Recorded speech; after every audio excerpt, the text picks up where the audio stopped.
Money shapes almost every part of our modern lives. We wake up thinking about it, we worry about it, we chase it, and often we suffer because of it. But more than 2,500 years ago, the Buddha spoke about wealth in a way that feels deeply relevant even today. The Buddha did not teach that money is evil. He also did not teach that money is the path to happiness. Instead, he asked a far more important question: what is your relationship with money? According to the Buddha, suffering does not come from having money or not having it. Suffering comes from attachment. A poor man can suffer endlessly by craving wealth. A rich man can suffer endlessly by fearing its loss. In one of his teachings, the Buddha said that craving is like drinking salt water. The more you drink, the thirstier you become. Money works the same way. When we believe money will finally make us feel complete, we are never satisfied. There is always more to earn, more to protect, more to worry about. The Buddha noticed that people often mistake security for happiness. They believe that if they save enough, earn enough, or own enough, peace will follow. But peace does not come from accumulation. It comes from understanding impermanence. Everything you earn can be lost. Everything you own can change. Even the body you rely on is temporary.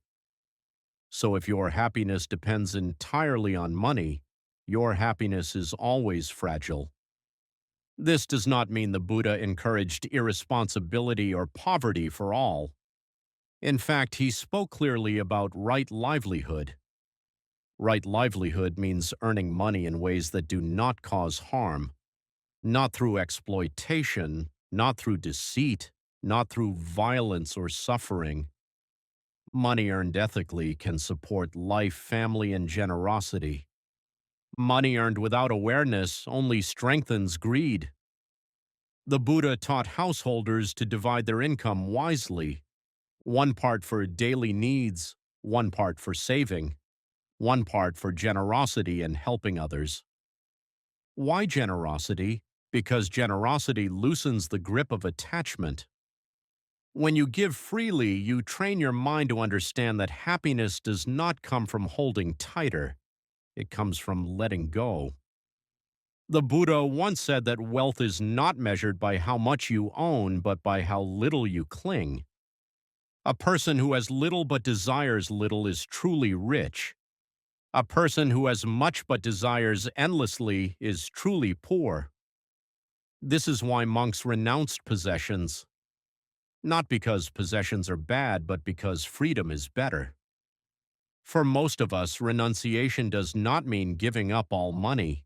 It means giving up the belief that money defines our worth. The Buddha warned that when money becomes your identity, fear enters your life. Fear of loss, fear of failure, fear of comparison. But when money becomes simply a tool, fear begins to fade. You use it when needed. You let it go when it goes. You do not build your self-worth around numbers. In modern life, this teaching feels almost radical. We are taught to measure success in income, lifestyle, and possessions. The Buddha measured success in peace of mind. He asked us to look honestly at our cravings, not to judge them, but to understand them. Ask yourself, if I had more money, would I truly be at peace? Or would my worries simply change shape? The Buddha's answer was simple: external conditions can support comfort, but they cannot create freedom. Freedom comes from knowing when enough is enough. Money can buy shelter, money can buy food, money can buy comfort, but it cannot buy contentment. Contentment is trained, it is practiced, it is chosen. When you stop asking, "How can I get more?" and start asking, "Why is this not enough?"